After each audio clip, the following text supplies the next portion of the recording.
Hello friends, welcome again to my channel COVID-19 tutorials by Advocate ममता कौड़ा। कल हमने indemnity guarantee के बारे में पढ़ा, आज हम पढ़ेंगे बेलमेंट।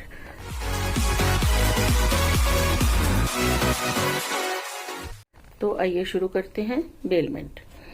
बेलमेंट क्या होती है? मूवेबल प्रॉपर्टी की गुड्स जो है वो डिलीवर की जाती है एक पर्सन से दूसरे पर्सन को कुछ पर्पस सॉल्व करने के लिए।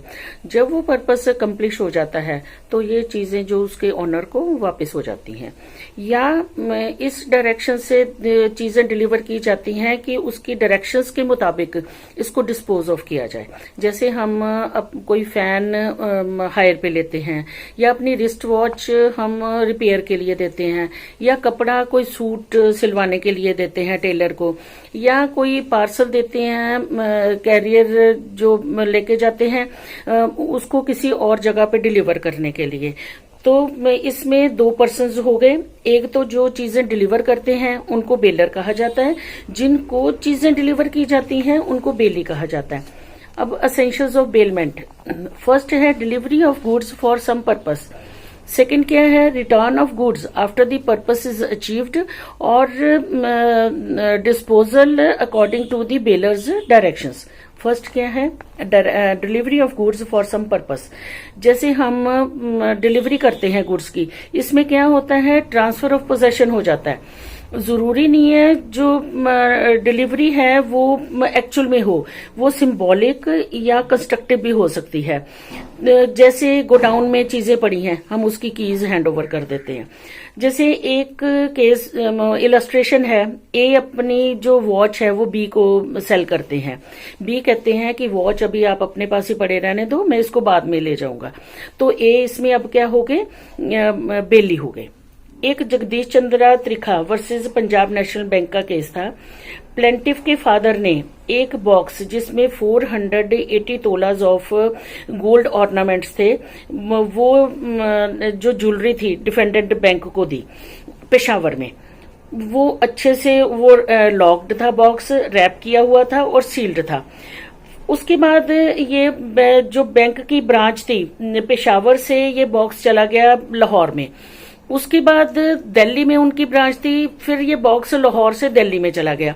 जब दिल्ली में प्लेंटिफ को इसकी डिलीवरी दी गई, एक तो बॉक्स खुला हुआ था, एक बैंक वालों का अपना उसके ऊपर रैपर चढ़ा हुआ था।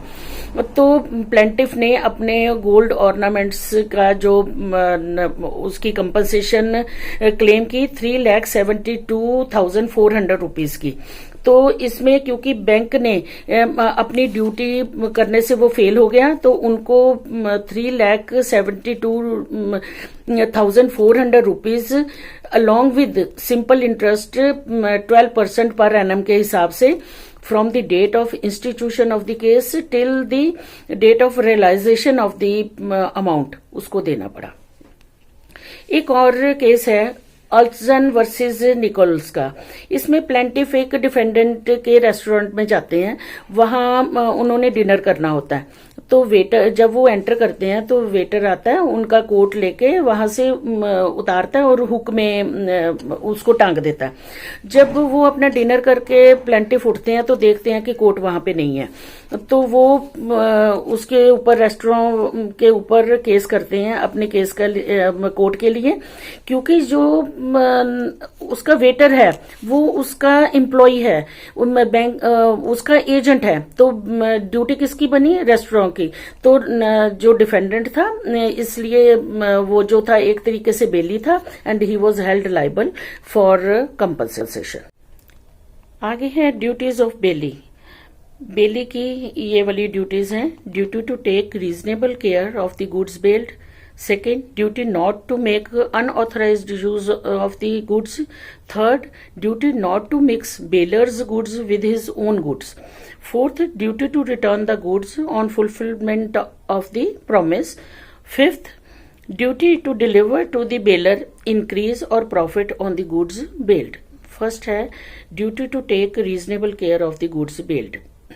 जैसे एक आदमी ऑर्डिनरी प्रूडेंस का अपनी चीजों का सिमिलर सर्कमस्टांसेस में ध्यान रखता है, तो जो उसको बेलमेंट में चीजें आई हैं बेली के पास, उनका ध्यान भी वो वैसे ही रखे। इससे कोई फर्क नहीं पड़ता कि वो ग्रेचुटोस बेलमेंट है या बेलमेंट फॉर रिवॉर्ड है। अब बेली के से हम आशा करते हैं एक प्रूडेंट मैन की तरह बिहेव करने की। जैसे एक केस था Union of India versus Udhoram and sons. इसमें कुछ गुड्स थी, वो कलकत्ता से दिल्ली के लिए रेल के द्वारा जानी थी, और रेलवे वालों ने इसकी एक रिसीट भी प्लेंटिफ को दी।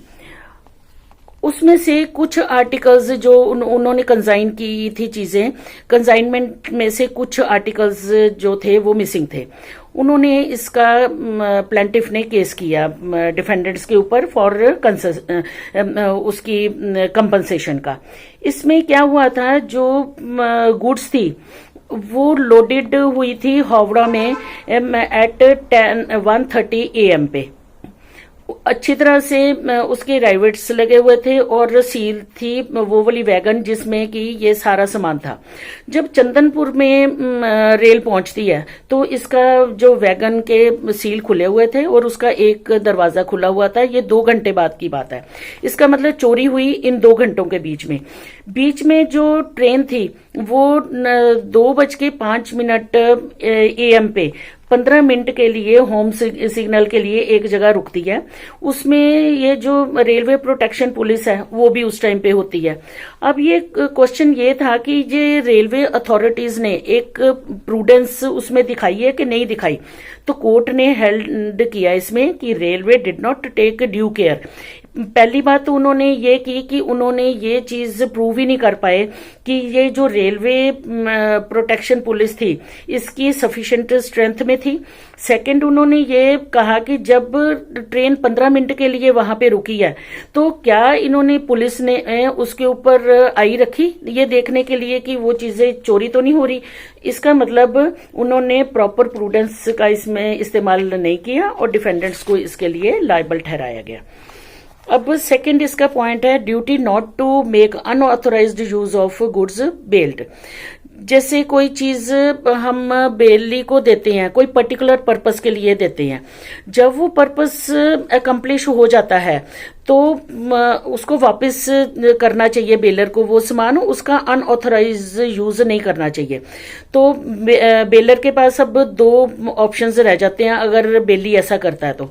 एक तो बेलमेंट को टर्मिनेट कर दे, दूसरा बेलर क्या कर सकता है, जो कंपनसेशन अगर उसको कोई लॉस हुआ है उसके अनऑथराइज्ड यूज से तो उसकी कंपनसेशन करके वो रिकवर करवा सकता है। पहला है टर्मिनेशन ऑफ बेलमेंट। जब बेली उन चीजों की जो उसको इस्तेमाल करने के लिए दी गई हैं उसका inconsistent of the condition of the bailment उसका यूज करता है तो ये जो बेलर है वो इसको टर्मिनेट कर सकता है। ए ने अपना जो घोड़ा था वो बी को उसकी खुद की राइडिंग के लिए दिया, पर बी ने उसको एक कैरेज में जोड़ दिया तो ए उसको टर्मिनेट कर सकता है ये बेलमेंट को। सेकंड है वो डैमेजेस के लिए क्लेम कर सकता है, damages for loss due to unauthorised use. अगर उसकी बेलमेंट की कंडीशन के कॉन्ट्रेरी उसने बेली ने कुछ उन चीजों को यूज किया है तो बेलर के पास ऑप्शन है कि उसकी कंपनसेशन ले सकता है। जैसे ए ने बी को अपना हॉर्स उसकी राइडिंग के लिए दिया, पर बी ने अब सी को जो उसके फैमिली मेंबर था उसको घुड़सवारी के लिए वो हॉर्स देता। सी ने नो डाउट बहुत केयर से वो घोड़ा चलाया पर फिर भी एक्सीडेंट हो गया और घोड़ा इंजर्ड हो गया तो अब ए है बी से कंपनसेशन ले सकता है। इसमें थर्ड पॉइंट है duty not to mix bailor's goods with his own goods. एक तो है mixture of goods with bailor's consent. Bailee का ये फर्ज बनता है कि जो बेलर की गुड्स हैं वो बेलर की कंसेंट के बिना अपनी चीजों में ना मिलाए, पर अगर बेलर उसको कंसेंट दे देता है फिर वो बेली उन चीजों को अपनी चीजों के साथ मिला सकता है। पर उसमें फिर क्या होएगा, bailee and bailor shall have an interest in the mixed goods in proportion to their respective shares. अब mixture of goods without bailor's consent, तो बेली को बेलर की कंसेंट के बिना उन चीजों को अपनी चीजों में नहीं मिलाना चाहिए। इसमें दो चीजें हैं, एक तो when the goods can be separated, अगर उसने मिला दी हैं। अगर सेकंड क्या है, दोनों की जो गुड्स हैं can not be separated. First है when the mixed goods can be separated. जब बेली ने बेलर की जो चीजें हैं अपनी चीजों में मिला दी हैं, तो वो चीजें आसानी से अलग की जा सकती हैं। तो जो अलग करने के चार्जेस हैं वो बेली उठाएगा, और इनको अलग करते हुए अगर कोई डैमेजेस हो गए तो वो भी बेली ही उसकी जिम्मेदारी उठाएगा। इसमें ए ने कुछ बेल्स ऑफ कॉटन जो पर्टिकुलर मार्क के थे वो बी को दिए। बी ने ए की कंसेंट के बिना अपनी 100 बेल्स ऑफ कॉटन के साथ इनको मिला दिया, वो अलग मार्क के थे। अब ए एंटाइटल्ड है अपने जो 100 बेल्स उसने पर्टिकुलर जो मार्क के थे वो उसको वापस लेने में, और बी बाउंड है वो सारे एक्सपेंसेस इनकर करने के लिए जो सेपरेशन में उसको उठाने पड़े या कोई इंसिडेंटल डैमेजेस के लिए। अब सेकंड है when the mixed goods can not be separated. कुछ ऐसी चीजें होती हैं जो सेपरेट नहीं हो सकती, तो फिर वो जो बेलर है वो उससे अपनी कंपनसेशन रिकवर करेगा। जैसे ए ने एक केप फ्लोर होती है वो 45 रुपीज पर बैरल होती है, वो बी को दिए। बी ने ए की कंसेंट के बिना अपनी जो कंट्री फ्लोर है जिसकी कीमत 25 रुपीज अ बैरल है उसके साथ मिला दिया। अब जो बी है वो ए को कंपनसेट करेगा for the loss of this flour. Fourth है duty to return the goods on the fulfilment of the promise. हम बेलमेंट में कोई चीज कोई प्रॉमिस के लिए देते हैं कि वो पर्पस सॉल्व हो। अगर वो पर्पस अकम्प्लिश हो गया तो वो चीजों को उसको वापस करना पड़ेगा। If the default of the bailey, the goods are not returned or delivered or tendered at proper time, he is responsible to the bailor for the loss, destruction, deterioration of the goods from that time। जो time उन्होंने fix किया है कि इस time के अंदर अंदर आपने ये जो बेलमेंट में चीजें दी हैं वो मेरे को वापस चाहिए। इसमें एक केस था JK oils mills versus union of India का। कई इसमें ये चीज बताई गई है कि अगर बेली की कोई फॉल्ट नहीं है तो फिर उसको चीजें वापस करने के लिए एक्सक्यूज किया जा सकता है। इसमें एपेलेंट ने मस्टर्ड ऑयल की कंसाइनमेंट रिस्पोंडेंट्स को दी जो कानपुर से कलकत्ता जानी थी। कानपुर से कलकत्ता ये कंसाइनमेंट चलेगी। वहां जाके जो फूड इंस्पेक्टर थे उनको लगा कि ये जो ऑयल है वो एडल्ट्रेटेड ऑयल है, उन्होंने उसको वहां पे सीज कर लिया वो वैगन को। तो उन्होंने कलकत्ता म्युनिसिपल एक्ट के अंदर जो कॉम्पिटेंट अथॉरिटीज थी उन्होंने लॉफुल ऑर्डर्स के अंडर इसको सीज किया और जो ऑयल था उसको चेक किया गया तो ये रियल में ही अडल्ट्रेटेड निकला। तो उन्होंने वो जो सारा ऑयल था वो डिस्ट्रॉय कर दिया। तो इसमें जो रिस्पोंडेंट्स थे उनको लाइबल नहीं किया गया for the failure to deliver the goods back to the एपेलेंट्स।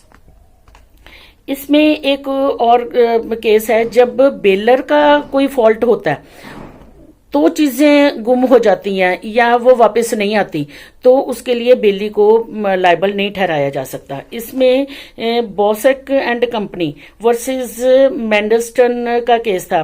Plaintiff एक ज्वेलर था लाहौर में, उसने डिफेंडेंट को की एक फर्म थी ज्वेलर्स की कलकत्ता में, अपनी कुछ ज्वेलरी रिपेयर के लिए वो वहां पे भेजता है।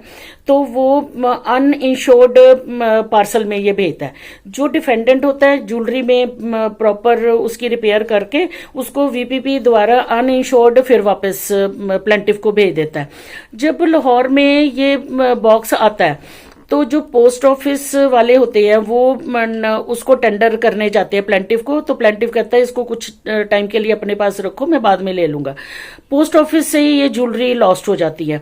तो ये प्लेंटिव जो होते हैं वो डिफेंडेंट के ऊपर केस करते हैं, पर कोर्ट ये कहती है कि there was no negligence on the part of the defendant, क्योंकि एक बारी इंश्योर्ड जो इन्होंने अनइंश्योर्ड पार्सल भेजा है वो प्लेंटिफ की कंसेंट से भेजा है। सेकंड ये था जो पार्सल था वो पोस्ट ऑफिस द्वारा इनको टेंडर किया गया था, इन्होंने अपनी मर्जी से नहीं लिया।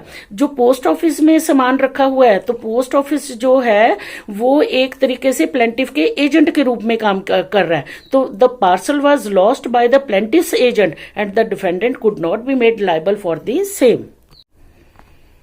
फिफ्थ है duty to deliver to bailor increase or profit on the goods bailed. जब हम कोई चीज बेलमेंट के लिए बेली को देते हैं, अगर उसमें कुछ प्रॉफिट हो जाता है या इंक्रीज हो जाती है तो जो बेली है वो ड्यूटी बाउंड है जो चीज बेलमेंट में दी गई है वो वापस करने के लिए along with the increase and profit. जैसे ए बी के पास अपनी गाय छोड़ जाते हैं कि मैं कुछ दिनों के लिए बाहर जा रहा हूं और इसकी आप लुक आफ्टर माई काउ, तो उसके बाद जो काऊ होती है एक काफ को जन्म देती है। अब जो बेली है उसकी ड्यूटी बनती है कि वो बेलर को काऊ के साथ साथ जो उसका काफ है वो भी वापस करे। जो ये एक्रीशंस होती हैं एक्चुअली ये do not belong to bailee, ये बेलर की होती हैं क्योंकि बेलर की चीजों के ऊपर ये एक्रीशंस हुई हैं। In standard chartered bank versus custodian का केस था, इसमें सुप्रीम कोर्ट ने ये कहा कि अगर शेयर्स और डिबेंचर्स प्लेज किए जाते हैं फिर उनके ऊपर बोनस शेयर्स डिविडेंड्स और या इंटरेस्ट होते हैं, जब आप प्लेज्ड सिक्योरिटीज रिडीम करते हो तो ये वाली चीजें भी आपको वापस करनी है। अब आ गया राइट ऑफ बेली। इसमें 4 राइट्स हैं बेली के। First, right to recover necessary expenses incurred on bailment. Second, right to recover compensation from the bailor. Third, right to have a lien on the goods bailed. Fourth, right of suit against a wrongdoer. First है right to recover necessary expenses incurred on bailment. जैसे कुछ चीजें bailment में दी गई हैं उसमें कुछ remuneration है कि वो देनी है उसकी सर्विसेज के लिए उसकी स्किल्स के लिए, तो वो उसका राइट टू वो लियन बन जाता है, वो रख सकता है जब तक कि उसके ये वाली एक्सपेंसेस ना दिए जाए। पर कई बारी होता है कि ग्रेट्यूटस बेलमेंट होती हैं उसमें रेम्यूनरेशन पहले तय नहीं होती पर फिर भी उसने कुछ नेसेसरी एक्सपेंसेस इनकर किए होते हैं, तो फिर वो बेलर की ड्यूटी है कि वो उसको वो वाले नेसेसरी एक्सपेंसेस दे। जैसे ए अपना घोड़ा नेबर के पास छोड़ के जाता है 1 वीक के लिए, तो जो नेबर है वो उसको हॉर्स को फीड भी करता है और उसकी देखभाल करता है, तो जो बाद में जो बी है वो एंटाइटल है जो एक्सपेंसेस उसने उसके ऊपर इनकर किए हैं उसको रिकवर करने के लिए। अब सेकंड है right to recover compensation from the bailor. कई बारी जो बेलर होता है ना तो बेलमेंट में चीजें देने के लिए एंटाइटल होता है ना उसको रिकवर बैक करने के लिए एंटाइटल होता है। अगर कोई ऐसा बेलर चीजें बेलमेंट में भी दे देता है और उसको रिसीव बैक भी कर लेता है, इससे जो बेली को नुकसान होता है तो बेली ऐसे नुकसान के लिए अपनी कंपनसेशन ले सकता है। थर्ड है right of lien on the goods bailed. जब आपकी कोई रिम्यूनरेशन तय है, आपकी स्किल या लेबर उसके ऊपर लगी है, जब तक जो बेलर है आपकी रिम्यूनरेशन नहीं देता, बेली उतने टाइम तक वो जो चीजें हैं उनको ऊपर वो रिटेन कर सकता है, उनके ऊपर वो लियन का इस्तेमाल कर सकता है। अब लियन क्या होता है, 2 तरीके का होता है, एक तो पर्टिकुलर लियन है, सेकंड है जनरल लियन। पर्टिकुलर लियन में क्या होता है, इसमें बेली उन चीजों को रिटेन कर सकता है अगर उसमें उसकी सर्विसेज इन्वॉल्व हैं, लेबर स्किल इन्वॉल्व है, तो उसके लिए उसको रिम्यूनरेशन मिलनी है। जब बेलर उसकी ये रिम्यूनरेशन नहीं देता है तो बेली इन चीजों को रिटेन कर सकता है जब तक उसके पैसे उसको नहीं मिलते हैं। एक रफ डायमंड बी को डिलीवर करता है, वो उसको कट करेगा और पॉलिश करेगा। बी जो है वो उस स्टोन को तब तक रिटेन करके रख सकता है जब तक उसकी जो उसने सर्विसेज दी रेंडर करी हैं उसको पैसे नहीं मिल जाते हैं। अगर बेली कहता है कि वो अपने लियन का इस्तेमाल नहीं करेगा, तो फिर वो अपना जो ये राइट है वो वेव कर देता है, इसका मतलब फिर उसके बाद वो उस राइट को एक्सरसाइज नहीं कर सकता।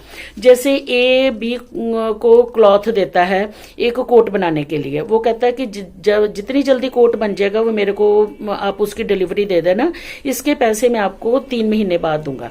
इसका मतलब क्या हो गया, बी ने अपना जो राइट ऑफ लियन था उसको वेव ऑफ कर दिया, फिर वो उसको दोबारा अपने राइट को ये इस्तेमाल नहीं कर सकता।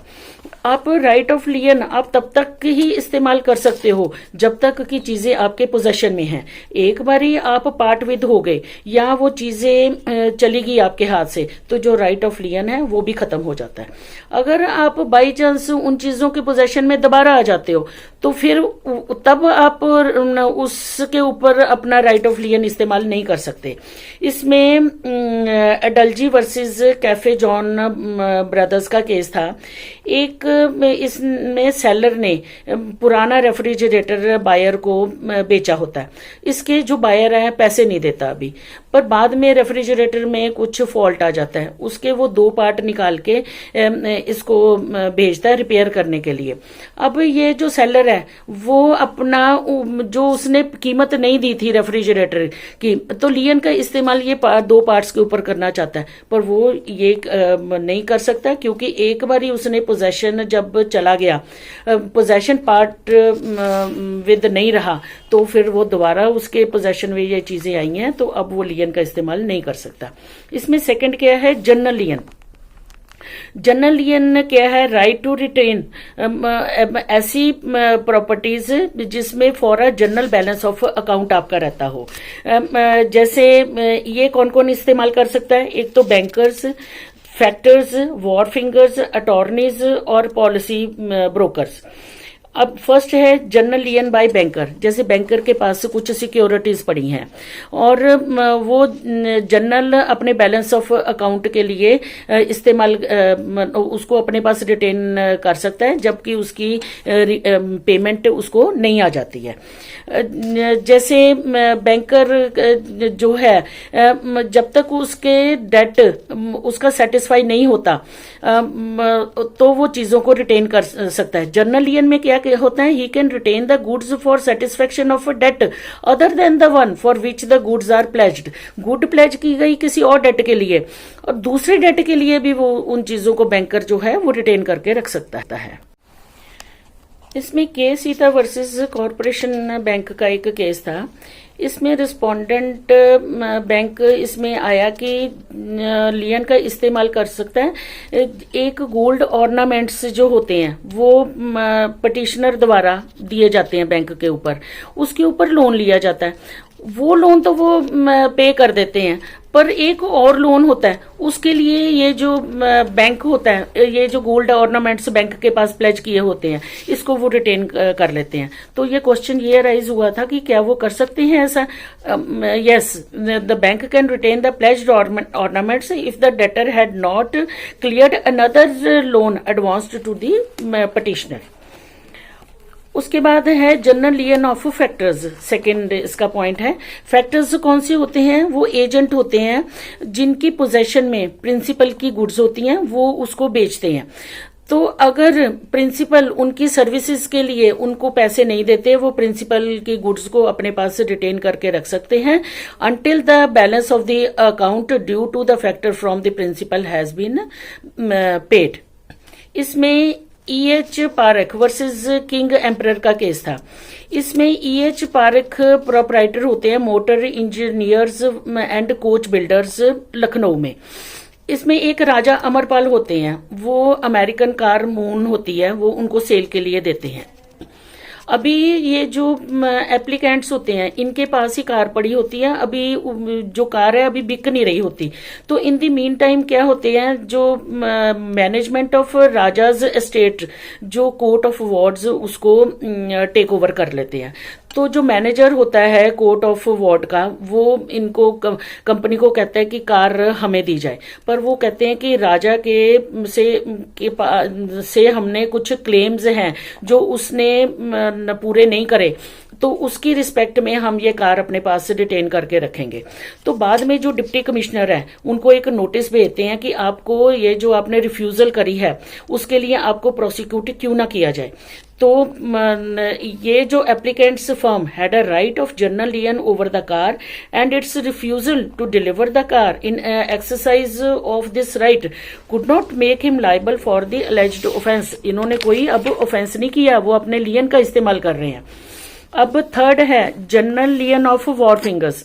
वॉर्फ क्या होते हैं? सी साइड के ऊपर या रिवर शोर के ऊपर एक जगह होती है जहां पे कि ये जो वेसल्स होते हैं लोड या अनलोड किए जाते हैं, और उस जगह के जो मालिक होते हैं उनको वॉर्फिंगर्स कहते हैं। जब तक उनकी वॉर्फेज नहीं मिलती, वो जो गुड्स उनको दी जाती हैं लोड या अनलोड करने के लिए, वो उनको रिटेन कर सकते हैं जब तक कि उनकी वॉर्फेज उनको नहीं मिलती। तो उनको वो हक है उनको रिटेन करने का, लियन का वो अपना इस्तेमाल कर सकते हैं। अब फोर्थ है जनरल लियन ऑफ अटॉर्नीज। जैसे हाई कोर्ट के अटॉर्नीज होते हैं या एडवोकेट्स होते हैं, अदर लीगल प्रैक्टिशनर्स होते हैं, वो अपने क्लाइंट के लिए काम करते हैं। तो उनके काफी डॉक्यूमेंट्स जो होते हैं क्लाइंट के, वो उनके पास पड़े होते हैं। अगर क्लाइंट उनकी professional services, other cost expenses जो उन्होंने क्लाइंट के लिए इनकर किए हैं वो उनको नहीं देते, तो वो इन डॉक्यूमेंट्स के ऊपर अपना लियन का इस्तेमाल कर सकते हैं। अब फिफ्थ है general lien of policy brokers. Policy brokers क्या होते हैं? A person who acts as an insurance agent to effect marine insurance. तो वो अपने इस राइट का इस्तेमाल कर सकते हैं until the balance of account due to him from the client has been paid. Fourth अब आ गया right of suit against a wrong doer. जैसे चीजों को बेलमेंट में दिया जाता है, कोई थर्ड पर्सन आके वो बेली से रॉन्गफुली बेली को डिप्राइव कर देता है उन चीजों को अपनी पोजेशन में रखने से, या उन चीजों को कोई इंजरी करता है, तो बेली उसके ऊपर स्यू करके वो चीजें वापस ले सकता है। इसमें अकेला बेली ही नहीं, बेलर भी उसके अगेंस्ट केस करके अपनी चीजों को वापस ले सकता है। इसमें एक केस था पुरुषोत्तम दास बनारसी दास वर्सेस यूनियन ऑफ इंडिया। ए ने कुछ रेलवे से डिलीवरी ऑफ गुड्स ऑब्टेन की। कैसे? फोर्ज्ड रेलवे रिसिप्ट उनको दिखा के। उसके बाद ए ने ये चीजें बी के पास प्लेज कर दी। अब जो रेलवे अथॉरिटीज हैं वो ये चीजें बी से उसके ऊपर केस करके रिकवर करवा सकते हैं। तो फ्रेंड्स, आज के लिए बस इतना ही। होप आपको ये मेरी वीडियो पसंद आई होगी। अगर आपको ये अच्छी लगी, काइंडली इसको सब्सक्राइब करना ना भूलिएगा, और जो बेल आइकन है उसको भी प्रेस करना ना भूलिएगा। Stay safe, stay healthy.